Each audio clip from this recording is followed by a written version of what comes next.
Une vidéo par jour, mais sans dépasser les 3 minutes. Je l'ai dit, évidemment c'est à vous que je parle, mais c'est plutôt pour moi, pour me recentrer là dans le boulot, retrouver de l'épaisseur. J'en ai fait une, un peu sur un coup de tête, la première, et puis après, comment continuer? Ça croule sous les trucs. Juste avant de commencer vraiment les vidéos, j'avais fait une série sur le site avec l'appareil photo. Je photographiais mes livres, l'intérieur des livres, les petites marques, les petites traces, les soulignés, les prix, les annotations. J'en faisais une histoire, j'en ai eu 50 ou 60, et j'avais une espèce comme un fil élastique qui me ramenait à ça. Mais transposer ça en vidéo, ça marchait pas non plus.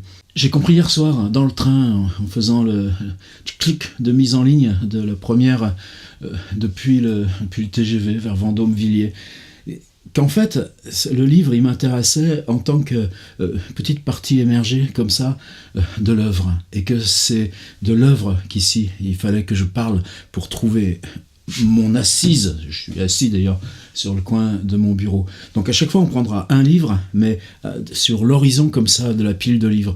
D'ailleurs, même en préparant ceux qui vont venir, à chaque fois c'est des paquets, je suis entouré de paquets. Donc le moral est bon, mais on change un peu d'orientation. Et pour commencer, Malcolm Lowry. Je mets le minuteur, 3 minutes, c'est parti.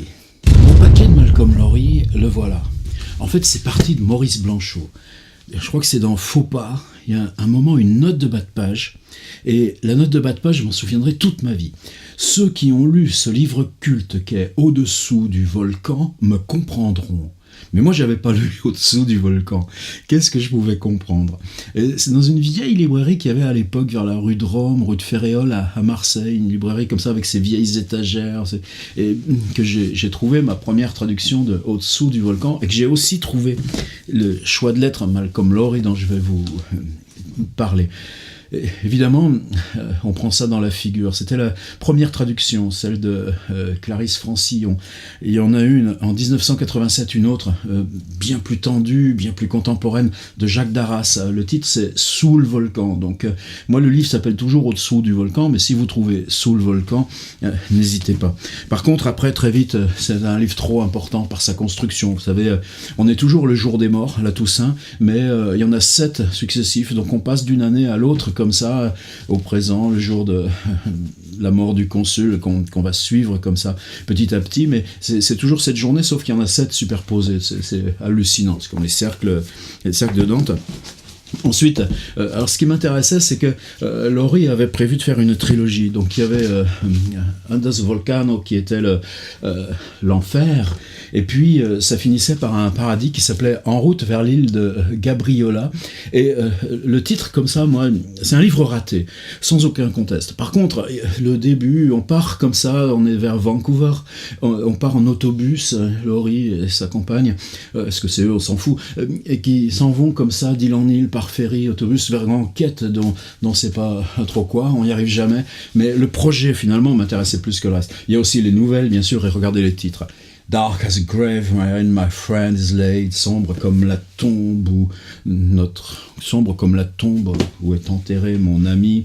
Ultramarine, Lunar Caustic, c'est écoute notre voix au Seigneur. Mais moi, c'est ça dans mes 3 minutes. J'essaye d'en lire un bout, si ça sonne pas avant. Mais on pourrait tout lire.